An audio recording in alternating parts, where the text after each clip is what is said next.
오늘 말씀 제목이 질그릇 속의 보배이지요. 여러분 고난 없으신 분 한번 손 들어보세요. 아무도 없으시죠?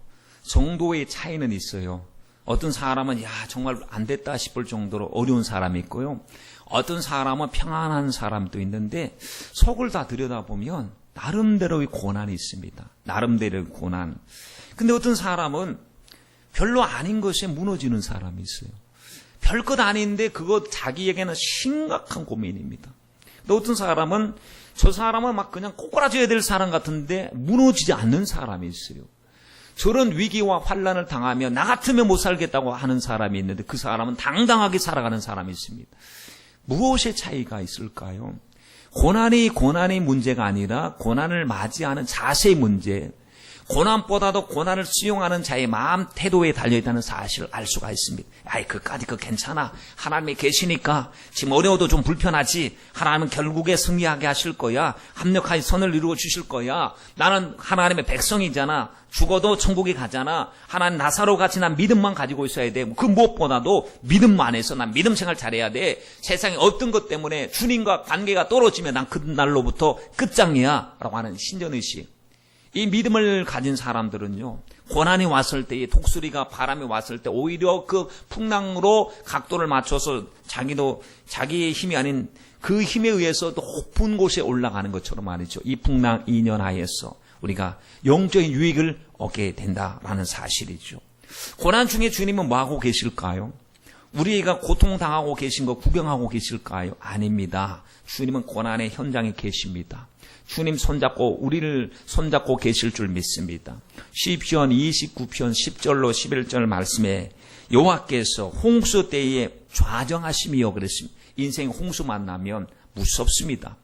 여러분 불이 무섭습니까? 물이 무섭습니까? 불은 남는 게 있지만 물은 남는 것이 없다고 합니다. 싹 쓸어간다는 거예요. 그런 인생 홍수 가운데 다 떠내려갑니다. 재산도 떠내려갑니다. 건강도 떠내려갑니다. 내 모든 가진 것이 다 떠내려갈 때가 있습니다. 그때 주님은 뭐 하고 왕으로 좌정을 하고 계신 거고. 그리고 누구에게 관심이 있으시냐면 자기 백성에게 힘을 주시고 자기 백성에게 평강을 주시고 이기라고요. 힘 주시고 평강을 주시고 홍수에서 건져주실 수 있으신 능력이 충만하신 분이시지만 홍수를 통하여 계획하시고 이루시고자 하는 그 목적을 이루시기 위해서 이길 만한 힘을 주시니 여러분 우리는 얼마나 감사한지 모릅니다. 오늘 말씀해 보세요. 우리가 이 보배를 질그릇에 가졌으니 질그릇 보배는 누굽니까? 보배는 뭐 말할 것도 없이 우리 인생의 보배, 최고의 보배 예수님이시죠. 산돌이신 예수 그리스도, 보배이신 예수님. 그럼 질그릇은 뭐냐 봤더니 질그릇은 재료가 흙입니다. 진흙으로 되어 있어요. 가마에다가 빚어서 가마에다 구워냅니다. 그래서 질그릇을 독이라고 말하기도 하고 톡이라고도 말합니다. 그래서 이 망치로 때리면 딱 깨집니다. 잘못해서 실수로 떨어뜨리면 깨집니다. 질그릇은 참 깨지기가 쉽습니다. 질그릇은 우리의 마음, 우리 육신을 이야기하고 있는 것이죠. 그러니 질그릇 속에 가장 보배이신 예수님께서 들어와 계신 것이죠. 여러분 질그릇 중에 무슨 도자기 종류는 비싼 것도 있지만 대부분 질그릇은요 그다지 값이 나가지 않습니다. 흔한 것입니다. 아주 평범한 것이죠. 그런데 이 평범함 속에 하나님은 특별한 것을 주셨어요. 여러분 우리 모습을 보십시오. 뭐 특별한 것이 있겠습니까? 그런데 다 그렇고 그런 비슷비슷한 사람들인데 우리 속에 보배이신 주님이 오셔서 특별한 존재로 하나님의 소유된 백성 왕같은 제사장으로 만들어주신 것이 얼마나 감사한지요. 여러분 우리는 질그릇이라고 했습니다. 그러면 누가 빚으셨나요? 누가 이 모습으로 이 형상으로 만드셨나요? 이사야서 64장 8절 말씀에 보니까 그러나 여호와여 주는 우리 아버지십니다. 우리는 진흙입니다. 주는 토기장이십니다. 우리는 다 주의 손으로 지으신 것입니다. 라고 아버지께서 나를 만드셨는데 이 모습 이 모양 이대로 주님이 만드셨다라고 말했습니다. 예레미야 18장 말씀에도 보니까 토기장 이야기가 똑같이 나오죠. 그때 이스라엘 족속아 진흙이 토기장의 손에 있은 것과 같이 너희가 내 손에 있느니라 라고 말했습니다. 여러분 김치를 담을 때 목욕을 할 때 요즘 목욕은 좀 샤워기가 있으니까 옛날에 목욕을 할 때 필요한 것이 큰 다라입니다. 큰 대야. 김장을 담을 때 이 큰 그릇이 필요하죠. 그러면 그 그릇이 있으면 물을 채워서 배추를 넣고 절이고 비비고 양념을 해서 김치를 담을 때 참 유용하거든요. 큰 것이 필요할 때가 있어요. 그런데 라면 하나 끓여 먹을 때 큰 대야에다 물을 끓인다고 생각해 보세요. 그릇이 너무 큰 그릇이 있는데 이따만한 스테인리스 다라에다가 조금 물을 넣고 라면 하나를 끓여 먹어보십시오. 그거 어떻게 해야 되겠습니까? 라면이 끓여지지 않겠죠. 그때 작은 그릇이 필요해요. 집에도 큰 그릇이 있고 작은 그릇이 있습니다. 국그릇이 있고 간장 그릇이 있고 밥그릇이 있습니다. 다양한 모습이에요.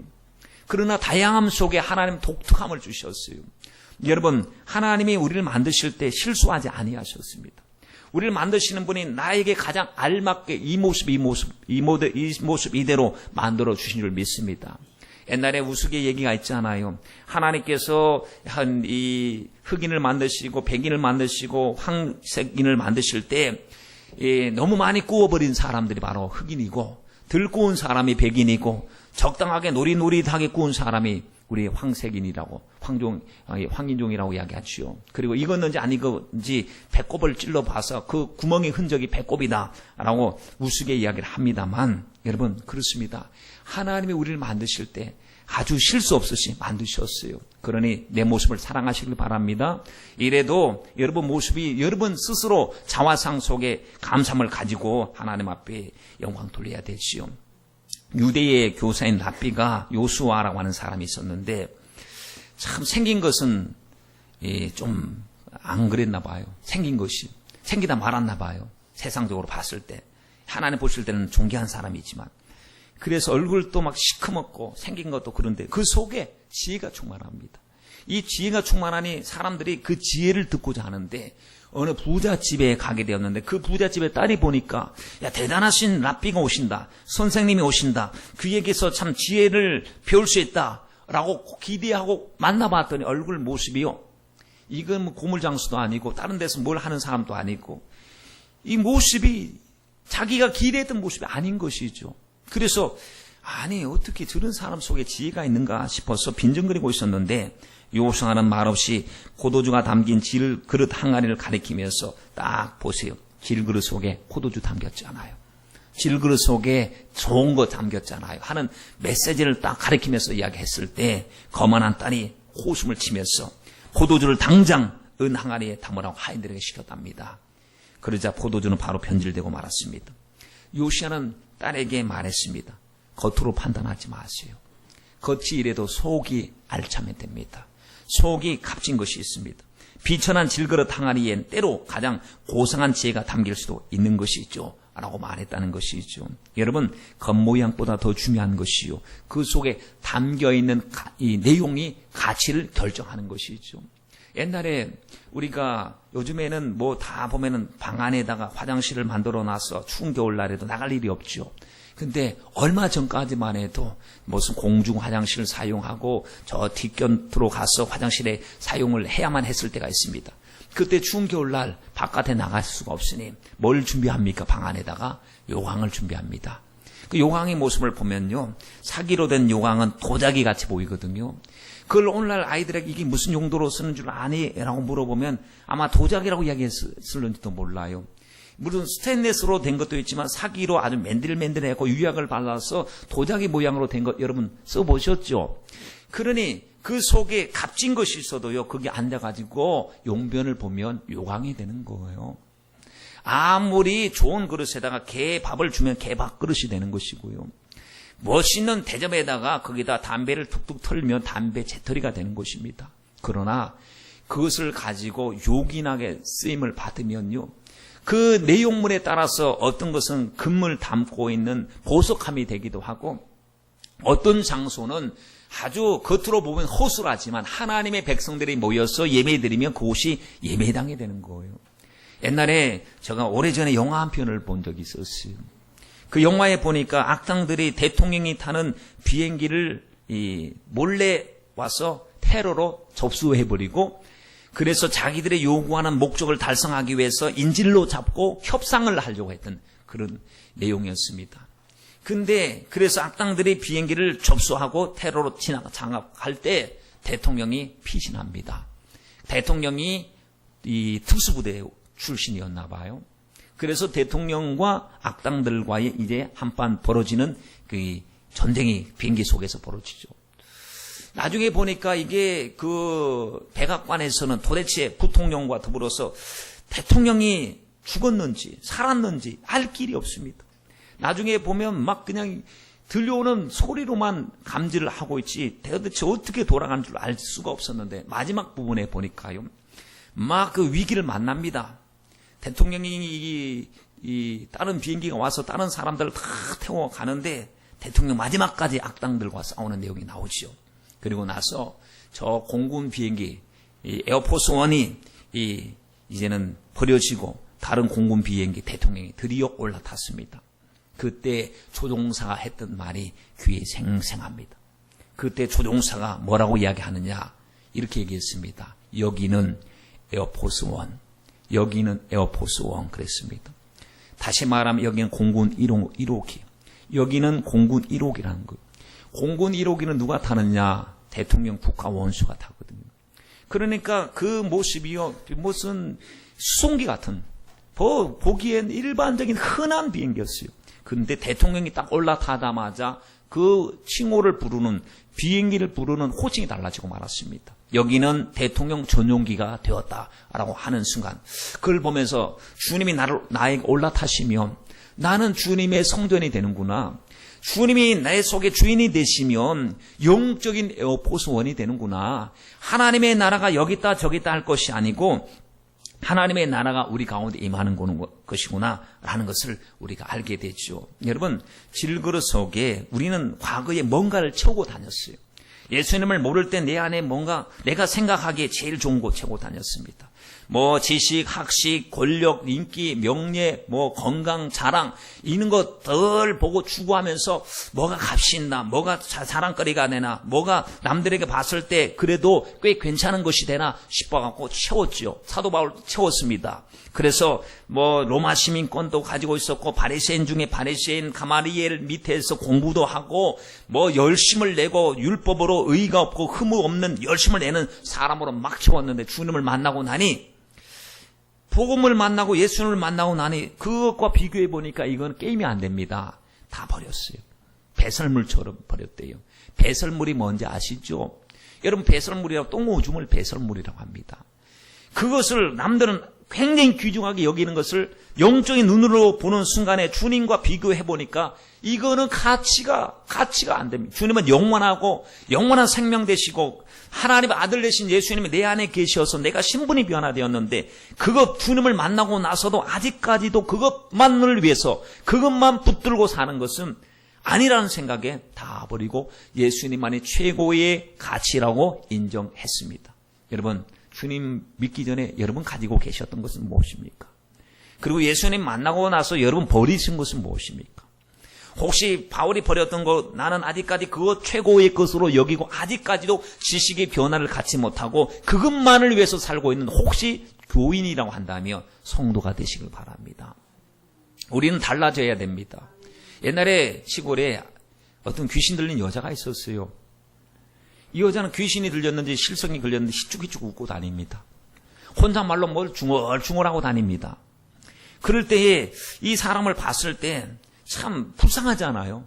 얼굴도 머리도 산발을 하고 다니고 얼굴도 시커멓고 막 보따리 하나 들고 다니면서 희죽희죽 웃고 다니고 있으니 얼마나 불쌍합니까? 그런데 문제는 딱 그녀가 품고 있는 보따리를 보니까요. 뭔지는 모르겠는데 보따리 친주 딴지 모시듯이 늘 보따리 붙들고 있는 거 안 포기합니다. 항상 보따리 잘 때도 보따리 안고 자고 돌아다닐 때도 보따리 사람들이 궁금해합니다. 저 보따리 속에 도대체 뭐가 있는가? 그런데 이렇게 순하된 이 분이 보따리를 못 만지게 하는 거예요. 그래서 혹시나 보따리를 만지어서 확 풀어 볼 것 같으면 난리가 납니다. 그때는 순한 양이 아닙니다. 막 늑대 분노가 폭발하는 거예요. 내 보따리 왜 푸냐고, 왜 내 보따리 내놓으라고 하는데 나중에 그 보따리를 보니까 그 속에 뭐가 있는가 봤더니 꼬질꼬질 때 묻은 인형 하나, 옷가지 자기가 좋아하는 옷가지 몇 점, 그리고 액세서리 같은 그 몇 가지 그것이 전부였어요. 우리가 봤을 때는 그냥 줘도 안 갔습니다. 근데 그녀에게는 보물이었습니다. 하나님 보시기에 우리가 혹시 이런 모습처럼 말이죠. 주님 그거 내려놓고 내 것 입어, 새 옷 입어, 새 신분 입어, 사랑을 입어, 나와 함께 하자라고 하는데도 아직까지도 이 흠보따리, 꼬질꼬질한 보따리, 포기할 수 없는 육신적인 것, 썩어질 것이 최고처럼 여기고 있다면 내 안에 아직까지 뭐가 있는가 생각해 봐야 되지 않겠습니까? 여러분, 최봉숙 목사님이 평양에서 일제 그 시대에 예수천당 불신주옥을 전하셨어요. 그러다가 하나님이 엄청나게 역사도 많이 하시고 곤욕도 많이 당했습니다. 새벽 5시만 되면 일어나서 길거리 평양거리를 다니시면서 예수천당 불신지요. 다른 얘기도 하지 않습니다. 예수천당 불신지요. 신혼부부가 예수천당 불신지요. 그 소리 듣고 기분 나쁜데, 근데 문제는 기분 나쁜 소리가 귀에 떠나지 않습니다. 나중에 보니까 예수 귀신이 든 줄 알았어요. 그래서 찾아갔더니 그 예수 믿으면 단번에 해결됩니다. 예수 믿었더니 더 이상 그 소리가 안 들리더래요. 일본 순사가 말 타고 지나가는데요. 갑자기 예수천당 불신족 냅다 소리 지르니까 말이 놀래버렸습니다. 앞발을 들고 휘잉거리니 뒤에 있는 순사가 떨어지고 말았어요. 일본 순사가 열이 받아서 주재소로 끌고 가서 막 그냥 짓밟아버리고 때리는데 맞으시는 목사님 예수천당 불신족. 맞아도 예수, 때려도 고통을 당해도 예수. 아니 이거 때려도 아야아야 소리가 나와야 되는데 때리면 예수가 나오니 이 순사가 도대체 당신은 뭐요? 당신 속에 도대체 뭐가 있어? 저요, 저 안에 예수 있어요. 예수님이 있습니다. 예수밖에 없습니다. 살아도 예수, 죽어도 예수입니다. 라고 했다는 겁니다. 여러분 건드리면 뭐가 나오죠? 혈기 나오시나요? 여러분 건드리면 혹시 자존심 나오십니까? 아니면 옛 성깔이 나오십니까? 여러분 찔러보면 예수가 나옵니까? 사랑이 나옵니까?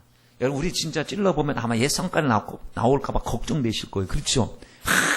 예수가 뭐 모르겠다 라고 할까봐 걱정됩니다. 그런데 하나님 우리도 속도 겉도 예수가 되게 하옵소서. 과거에 별로 쓸모없는 인생인데 질그릇 같고 평범하고 특별하지도 않고 어디서나 흔하게 발견할 수 있고 그러다가 깨질 수 있는 아주 지극히 평범한 질그릇 같은 내 인생인데 주님이 찾아오셔서 내 인생의 가치를 바꿔주시고 보배이신 예수님께서 나와 함께 하시며 올 성도들에게 성도야 문을 열어라, 성도야 문을 열어라, 내가 문 밖에 서서 문을 두드리노니 내 음성을 듣고 문을 열면 내가 너에게 들어가 너로 더불어 먹고 너는 나로 더불어 먹으리라 라고 주님께서 말씀하고 계시고 내 안에 가라 나도 너희 안에 가리라 주님 말씀하고 계시지 않습니까? 여러분 주님이 내 안에 쑥 들어오셨습니까? 내 안에 주인으로 오셨습니까? 손님이 아니라 나를 주관하시는 왕으로 오셨습니까? 그분을 왕으로 영접하시길 바랍니다. 왕 좌위에 나의 삶의 주권자의 자리에 주님을 인정하시길 바랍니다. 주님을 만난 사람들, 천국을 소망하는 사람들이요. 앞으로 하나님이 우리를 통하여 계획하신 그 거룩한 뜻을 이루어가는 일에 어떤 일이 있어도 낙심하지 않고 어떤 회방이 있어도 넉넉히 승리하게 될 줄 믿습니다. 8절 이하의 말씀을 보세요. 뭐라고 이야기합니까? 사방으로 어떻게 됐다고 그랬습니까? 우겨삼을 당했다. 피할 길이 없습니다. 그리고 답답한 일을 당했다. 핍박을 받았다. 거꾸로 튀임을 당했다. 단어 자체로 봐도 아주 불행한 단어요. 답답하게 하는 단어요. 우리로 힘들게 하는 단어들입니다. 이 단어 속에 무슨 소망이 있겠습니까? 예수 믿고 오히려 더 힘들어지는 상황을 말씀을 하고 있습니다. 이야기는 자기 이야기를 하고 있는 거예요. 지금 바울의 이야기입니다. 바울도 주님을 섬기는 그 가운데 사방으로 우겨삼을 당할 때도 있었고 답답한 일을 당할 때도 있었고 핍박받을 때도 있었고 거꾸로 트름을 당할 때도 있었습니다. 마귀가 못하게 하려고. 그러나 끝내 어떻게 절망했더라, 망했더라, 좌절했더라, 낙심했더라 라고 하는 것이 아니고 어떤 시련이 와도 주님이 내 안에 계시네. 그분이 나의 삶의 소망 되시고 나의 삶의 동력이 되시니 나는 이길 것이다. 나는 답답함을 당하여도 낙심하지 아니할 것이고 쌓이지 아니할 것이고 버림받지 아니할 것이고 망하지 않을 것이다 라고 이야기했습니다. 여러분 다른 사람 같으면 세상 사람 같으면 이 정도 되면 망해야 되고 넘어져야 되고 실패로 끝내야 되는데 왜 넘어지지 않습니까? 오뚜기를 넘어뜨려 보십시오. 오뚜기를 넘어뜨려 보십시오. 깨지지 않는 한 넘어지지 않습니다. 오뚜기를 넘어지면 넘어진 것 같으면 다시 일어납니다. 쓰러진 것 같더나 다시 일어납니다. 왜 그렇습니까? 그 장난감의 그 하부 중심에 중심을 잡고 있는 추가 있습니다. 항상 제자리로 돌아오게 하는 힘의 작용이 있습니다. 그러니 주님이 내 안에 삶의 중심이 되니 성도는 넘어지는 것 같으나 하나님의 은혜로 다시 일어나게 될 줄 믿습니다. 나 혼자가 아니니까. 이사야서 41장 10절 말씀에 두려워 말라 내가 너와 함께함이니라 놀라지 말라 나는 내 하나님의 됨이니라 내가 너를 굳세게 하리라 참으로 너를 도와주리라 참으로 나의 의로운 오른손으로 붙들리라. 주님의 강력한 의지입니다. 도와줄 거야. 붙들어 줄 거야. 내가 너를 굳세게 해줄 거야. 나의 의로운 오른손으로 도와줄 것이다 라고 하는 주님의 강력한 의지, 여러분 우리를 향하신 주님의 마음인 줄 믿습니다. 보세요. 사방으로 우겨섬을 당한다. 이게 원어로 델리 봄의 노이라고 하는 수동태입니다. 수동태. 그 수동태가 뭐냐면 능동태는 내가 하는 거지만 수동태는 나는 가만히 있는데 당하는 거예요. 나는 가만히 있는데 막 사방으로 갑자기 우겨섬을 당해갖고 밀려오는 거예요. 이 뜻이 무슨 뜻이냐면 즙을 짜기 위하여 포도를 짓누르다. 포도를 장화를 신고 막 짓누르 밟아대기 시작하는데 터져 나오잖아요. 막 붉은 피 같은 것이 짓눌러 버립니다. 길을 가다 보면 또 시장에 가서 보면 이 칡즙을 짠 기계를 보셨죠? 칡즙 짜는 기계 이렇게 원통형으로 되어 가지고 구멍이 숭숭숭숭 나 있고 거기에다가 이제 칡을 갖다가 또 올려놓고 그 위에다가 이제 돌리기 시작하죠. 막 이제 돌리기 시작하면 들어갑니다. 나사가 이 나선형으로 돼가지고 계속 들어가면서 압력이 가해집니다. 그러면 칡에 있는 수분, 칡즙이 그 숭숭 뚫린 구멍으로 쑥쑥쑥쑥 나오면서 칡즙이 짜지는 것을 봤습니다. 그 통 속에 들어가 보십시오. 피할 길이 있는지. 마치 이와 같은 상황, 사방으로 우겨상문을 당해서 피할 길이 바로 없는 이때, 여러분 이 믿음의 성경에 보면 믿음의 사람들에게 이와 같은 일들이 참 많이 있었습니다. 그럴 때 하나님이 개입하십니다. 하늘 문을 여셨습니다. 이스라엘 백성들이요, 애굽에서 나왔을 때 보세요. 너무 흥분되고 너무 감격스럽습니다. 그들의 눈앞에 10가지 지향이 일어난 것을 봤어요. 하나님이 어떤 분인지 경험했습니다. 그리고 나올 때 그냥 빈손으로 나오게 하지 않고 금은 보화를 가지고 나오게 하셨어요. 몽땅 가족들과 덤불어 이삿짐을 싸고 급하게 나왔습니다. 그 이후부터 그들이 어떻게 행동했는가 성경은 명확하게 말합니다. 하나님이 인도하셨다. 하나님이 인도하셨다. 계속해서 모세가 인도한 것 아닙니다. 갈 길을 하나님이 구름기둥, 불기둥을 통해서 계속 인도하시는데 출애굽기 13장 21절로 22절 말씀에 보면 여호와께서 그들 앞에 행하사 하나님 앞장서십니다. 낮에는 구름기둥으로 그들의 길을 인도하시고 밤에는 불기둥으로 그들에게 비추사 주야로 진행하시니 낮에는 구름기둥 밤에는 불기둥이 백성 앞에서 떠나지 아니하였다. 완벽한 인도입니다. 하나님께서 그들을 실수하지 아니하시고 하나님의 인도하시는 그 목적을 그대로 인도하고 계시는데 그들의 눈앞에 불기둥, 구름기둥이 있었어요. 하나님이 모세에게 말했습니다. 이 출애굽기 14장 1절 이하의 말씀에 보니까 하나님께서 모세에게 일러 가나사대 하면서 말씀을 하셨어요. 이스라엘 자손을 명하여 돌이켜서 바다와 믹돌 사이에 바하히롯 앞 곧 바알스본 맞은편 바닷가에 장막을 치게 하라. 누구의 명령이었어요? 하나님의 명령입니다. 하나님이 홍해 앞에 장막을 치게 하라. 하나님의 명령입니다. 하나님 인도하시는데 사망으로 우겨삼을 당하는 곳으로 딱 인도해 버리셨어요. 그리고는 그 다음에 뭐라고 이야기하셨느냐. 바로가 이 소식 들을 거야. 그리고는 군사들을 데리고 달려올 거야. 나는 하나님의 됨을 보여줄 거야. 애굽에서 끝나지 않았어. 마지막 클라이막스가 남았어. 내가 어떠한 너희를 위해서 얼마나 주밀한, 얼마나 하나님이 사랑하시는지, 구별하시는지 보여줄 것이다. 모세는 하나님의 비밀을 듣고 있습니다. 그리고 그들 앞에 이제 홍해 앞에 장막을 치고 있는데 소식을 들어보니 바로의 군대가요. 특별병거 600승이라고 그랬습니다. 특별병거 600승이 그리고 애굽에서 온 모든 병거를 다 동원해가지고 손살처럼 달려옵니다. 그들은 이스라엘 백성 움직일 때는 더디었어요. 노약자들도 가축들도 질질 끌고 가야 돼. 군인들이 움직일 때요. 손살처럼 움직이니 따라잡는 것은 시간 문제였습니다. 그때 그들이 모세야, 애굽에 매장지가 없어서 여기 와서 죽게 하느냐.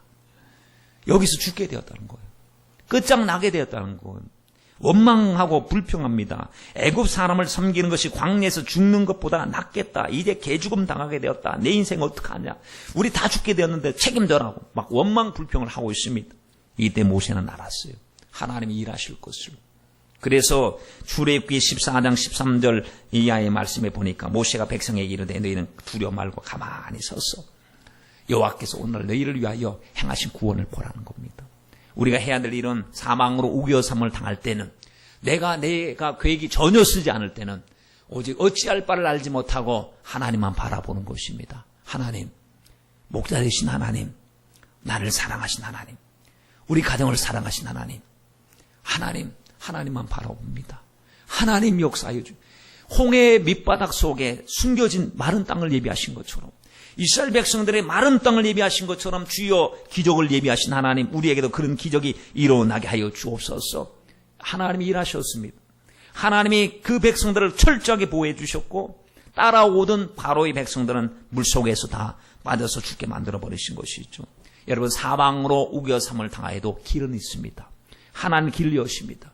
하나님은 하늘문을 여십니다. 크고 비밀한 길을 열어주실 줄 믿습니다. 두 번째 보세요. 답답한 일을 당하여도 낙심치 아니하고, 바울이 복음을 전하다가 답답한 것 한두 번이 아닙니다. 첫째는 성도 때문에 답답합니다.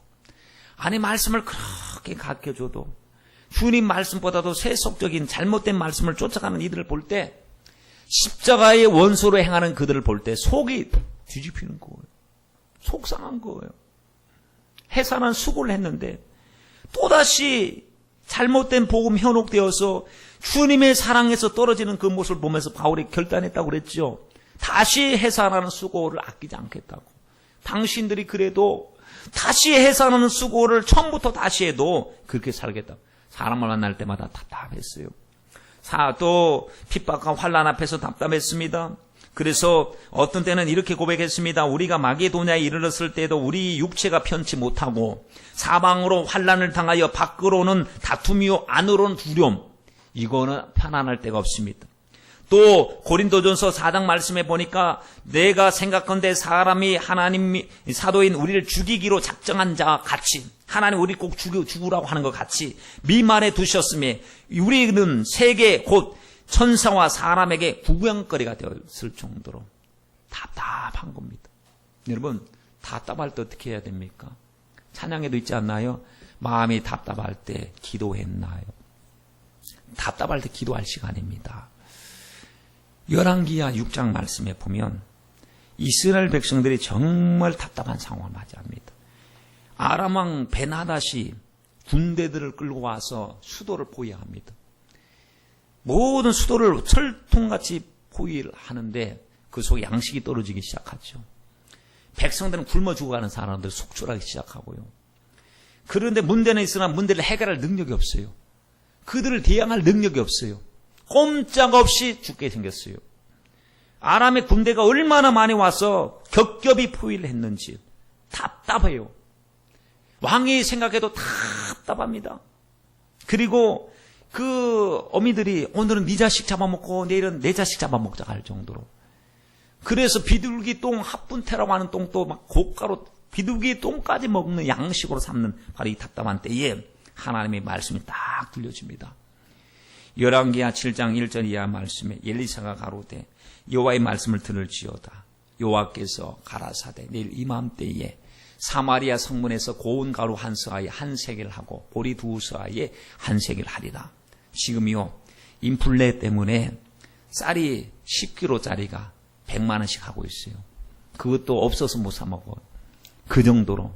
근데 하나님의 종이 갑자기 딱 나타나더니 하나님께서 말씀하실 때 내일 이맘때 24시간 안에 내일 이맘때에 쌀 한 포대가요 2만 원, 1만 원 합니다. 믿을 수가 있나요? 군대 장관이 서서 하는 말이 아니 여호와께서 하늘에서 창을 내신들 이런 일이 있을 수 있겠느냐. 아주 이성적이죠. 아주 합리적이죠. 아주 분별이 있죠. 하나님이 하늘에서 창을 내신들 지금 굶어 죽어가는 사람 속출하는데 답답한 심령이 한순간에 사라질 수 있겠느냐 이건 말도 안 되는 소리다 했더니 그렇습니다. 당신은 보기는 보아도 먹지 못할 것이요. 말씀해 보니까요. 하나님이 말씀하신 대로 되었어요. 하나님이 말씀하신 대로 아람 군대가 큰 군대의 소리를 듣게 하고 도망가게 하시고 나중에 그 양식이 너무 풍족해서 주님이 말씀하신 대로 아주 먹고 남음이 있도록 자유한 기적이 일어났습니다. 여러분 믿지 않은 사람은 밟혀 죽었습니다. 하나님 앞에 하나님의 능력을 인정하지 않은 사람은 보기만 하고 구경꾼만 되고 주인공이 되지 못했습니다. 모세가 주님의 일을 할 때 속상하고 답답할 때 있었습니다. 아니 이스라엘 백성들이 민수기 11장 말씀해 보니까요. 아니 해도 너무합니다. 사실. 왜냐하면 고기를 달라는 거예요. 만나 갖고는 이제는 영양실조 걸려서 안 될 것 같고 만나같이 섞인 그 과자처럼 그거 먹고 배에 배부르지가 않다는 거예요. 고기를 달라는 거예요.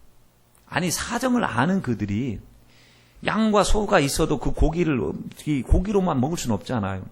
그런 그들이 원망 불평하느라고 모세 앞에 나와서 우리 정력이 쇠해지고 애굽에 있을 때는 고기 가막 곁에서 실컷 먹고 싶은 대로 먹었는데 파와 마늘 무슨 부추 먹고 정력도 있었고 했는데 지금 기력이 떨어져서 안 되니 고기를 달라는 거예요. 이게 떼잖아요. 생떼. 모세가 이 소리 들으니까요. 마음이 이거 답답해서 견딜 수가 없습니다. 그래서 주님께 기도드렸어요. 하나님 괴롭습니다. 제가 언제 하겠다고 그랬습니까? 왜 이 짐을 저한테 지워주셔서 저의 마음을 이렇게 갑갑하게 만들어 놓으십니까? 내가 이 모든 백성에게 무슨 고기를 줄 수 있겠습니까? 차라리 죽여주세요. 됐습니다. 공고를 면하게 해주세요. 차라리 죽여주세요. 이 정도 나오면 얼마나 답답했으면 하는 말이겠습니까?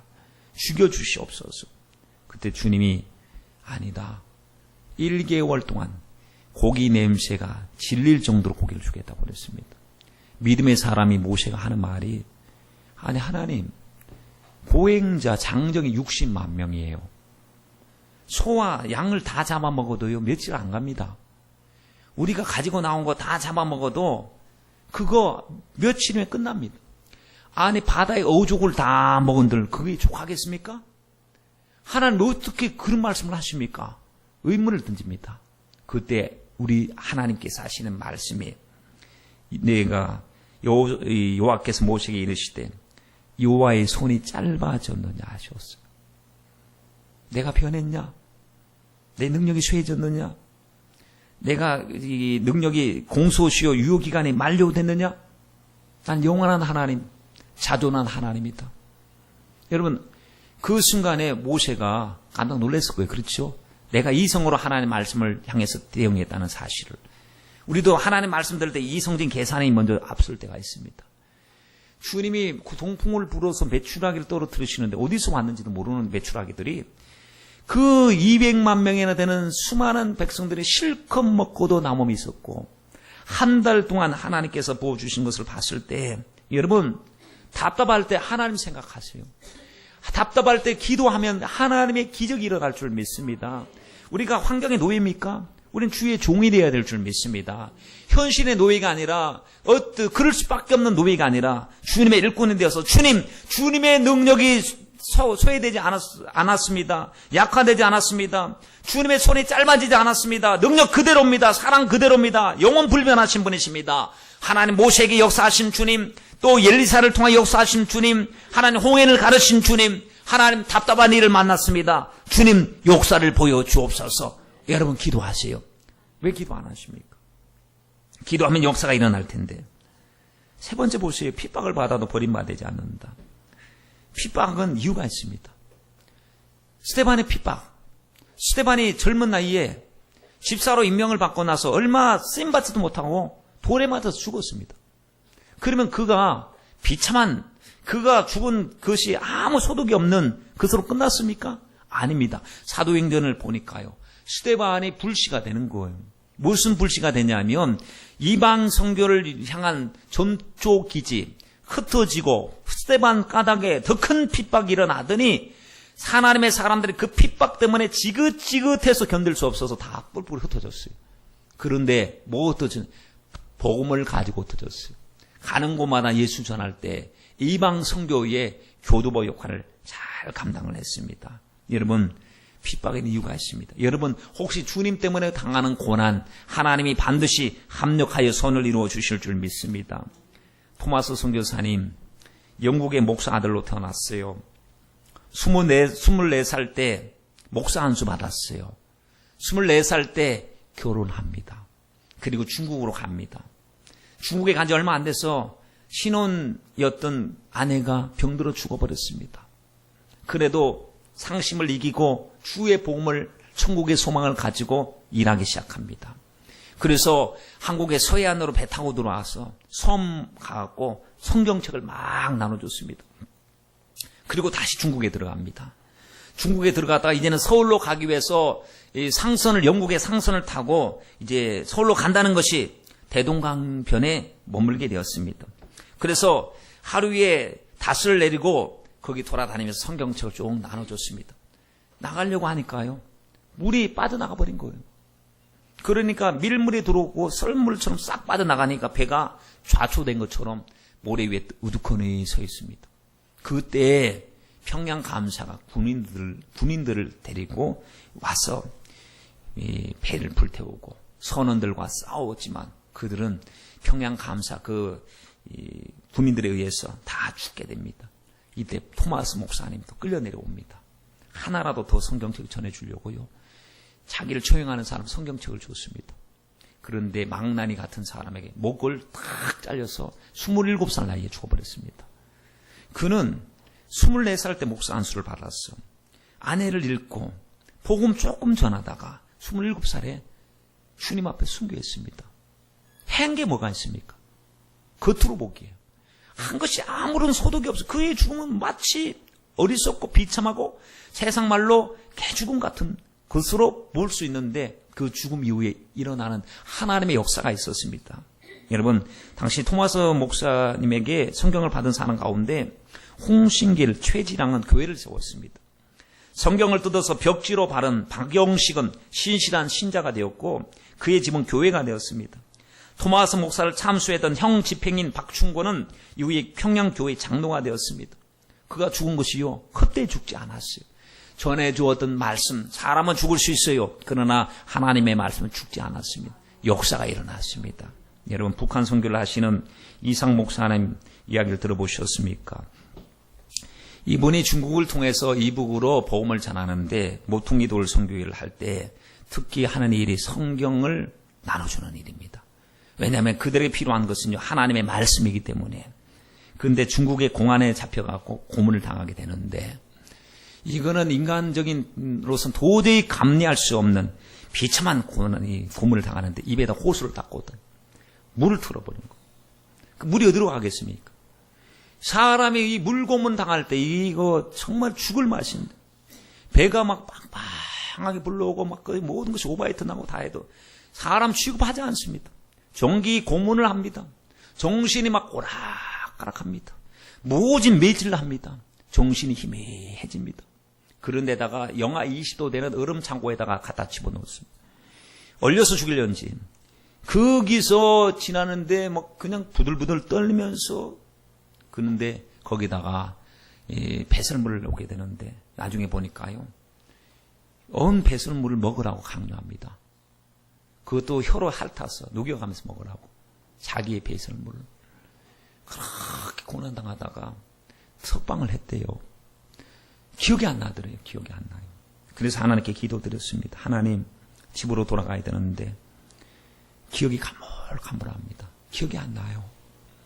다니엘에게 벽에 글씨, 하나님의 손이 나타나서 글씨 쓴 것처럼 우리 집 전화번호 좀 알려주세요 라고 하나님 앞에 기도하니 놀랍게도 흰 벽에 전화번호가 쓰여지기 시작했답니다.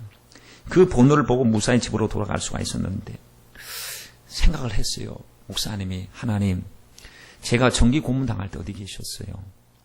제가 물 고문 당할 때 어디 계셨어요? 제가 제 똥을 먹을 때 어디 계셨어요?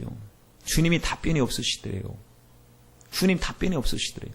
나중에 10년 가까이 되었을 때 주님께서 말씀을 하시더래요. 그때 나 일하고 있었다. 너 고문당할 때, 너 핍박받을 때, 너 정말 아주 형편없이 당하고 있을 때 나는 내 일하고 있었다는 거예요. 그래서 이 목사님이 나중에 다시 그 성경을 또 나눠주기 위해서 중국 사람들이 좀 지긋지긋하고 악랄하지만 하나님의 사랑을 가지고 다시 중국에 가서 주님이 일할 때 기도했답니다. 하나님, 아는 사람 만나지 않게 해주세요 라고 기도를 했는데, 어느 한 부부가 저 앞에서 자기를 보고 걸어오는데, 한 남자는 자기를 보더니 쓱 지나가고, 한 여자가 자기를 가까이 오더니 쓱 지나가면서 돌이켜서 혹시 목사님 아니세요? 라고 묻더랍니다. 네. 혹시 목사님 13년 전에 여기서 고문당하신 적 있지 않으신가요? 예, 있습니다. 그때 고문한 4사람 혹시 용서하셨나요? 말할 수가 없어요. 왜냐하면 마음속으로 용서가 안 되었는지 머뭇거리고 있었어요. 그때 그녀가 울면서 이야기하는 겁니다. 목사님을 13년 전에 가장 심하게 고문했던 놈이 바로 제 남편입니다. 매일 술 먹고 와서 지랄지랄 했던 그 사람이 어느 날 멀쩡한 정신 상태로 와서는 교회 가자고 말하는. 자기가 어떤 사람을 만났는데 그 사람이 예수 믿는 사람인데, 다른 사람은 막 고난 주고 핍박을 하면은 한 달에 한 70명 고문을 하는데, 고문 기술자입니다. 고문 기술자니까 이 사람이 무슨 인간성을 찾아볼 수 있겠습니까? 그런데 다른 사람은 그 정도 되면 침 뱉고 욕하고 난리가 나는데, 아니 그 목사님은 예수 최복성 목사님처럼 속 예수님 생각하고 고난 참고 핍박 참고 오직 예수님을 생각하고 십자가를 생각하면서 감동을 받은 거예요. 그 모습 속에서 감동을 받고 나서는 야, 이거 예수님 믿으면 뭔가 있다. 우리 예수 믿어야 된다 하고 가족을 설득해서 교회를 데리고 나갔더니 다른 고문 기술자 가정들도 그 집에 그 교회에 모여 있더래요. 그 소리 듣는 순간에 목사님이 뭐라고 고백하냐면, 하나님 다시 감옥에 가도 돼요. 제가 핍박당하는 그 순간에 12가족, 12명의 식구들이 구원받았잖아요. 그 핍박을 받고 나서 구원을 받을 수 있다면 주님도 곤욕당했으니 나도 곤욕당하는 것이 당연합니다. 하나님의 지혜에 놀랐습니다. 사도 바울도 말하기를 자기가 매임 당한 것이 오히려 복음의 진보가 되었다. 자기가 매여 있는 것, 고난 당하는 것 때문에 오히려 더 시위대의 뜰 안에 복음이 전파되게 되었다라고 했는데, 하나님 핍박을 통하여 일하신 주님, 나는 나 혼자 핍박당하는 줄 알고 있었는데 알고 보니 핍박을 통하여 누군가에게 복음을 전하기 위해서 주님이 계획하신 그 계획을 알게 되었으니 핍박당할 때도 감사하게 하옵소서.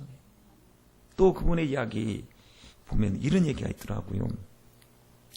이분이 미국에 있는데 연락이 왔대요. 목사님, 이북에서 65명이 목사님 만나고 도움 받기 위해서 왔습니다. 그래요? 하고 빨리빨리 준비하고 이제 중국에 가서 중국의 외딴 시골에서 그들을 만났어요. 만났더니 그 가운데 79대는 노인들이 있었는데, 아니 왜 나오시려고 하시는 거예요? 했더니 그 이유가 이겁니다. 찬송 한번 마음대로 하고 싶었어요. 찬송을 예수는 믿는데 막 마음껏 찬양할 수가 없어요. 찬송 마음대로 하고 싶어서 나이가 79이 된 노인분이 나오려고 하는 거예요. 예, 알겠습니다. 도와드리겠습니다.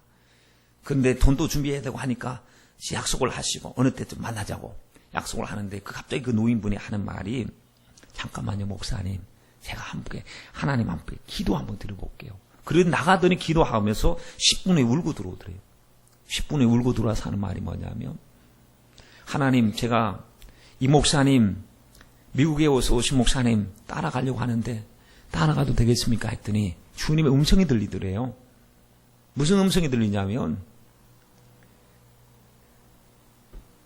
내가 능력이 없어서 너희를 북한에서 빼오지 못한 줄 아느냐? 내가 능력이 없어서 너희를 북한 땅에 남겨놓은 줄 아느냐? 고난의 이유를 알게 하신 거예요.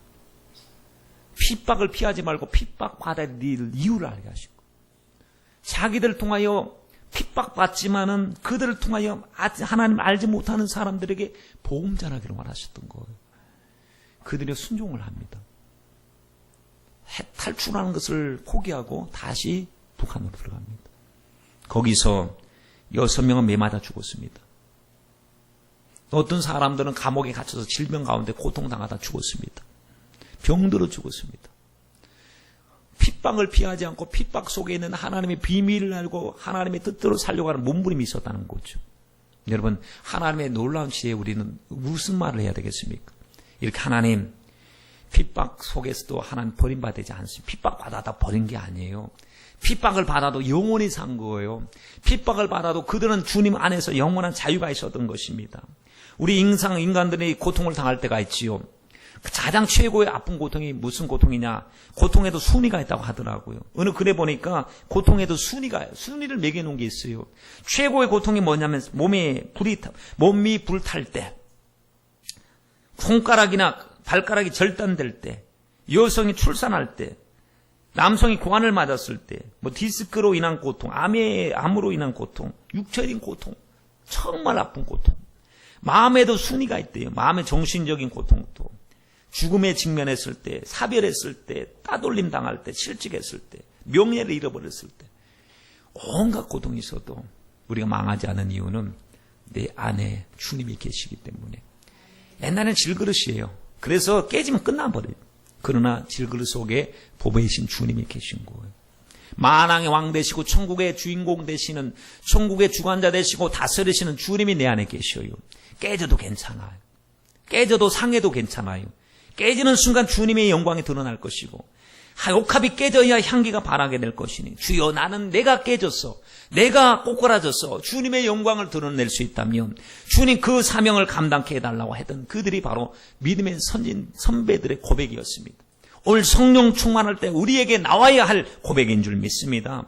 여러분, 우리가 우리 속에 답을 가지고 삽니다. 그 답이 무엇입니까? 이제 능력의 힘이 큰 것이 나는 없어요. 그러나 내 안에 계신 주님에게 있다는 사실입니다.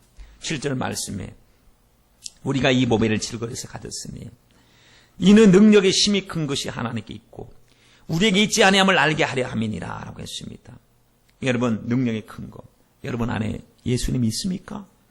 질그릇인 여러분, 깨지기 쉬운 여러분, 마음 상하고 기스나기 쉬운 여러분, 우리 모두 너무 약한 여러분, 우리 속에 예수님 계셔야 합니다.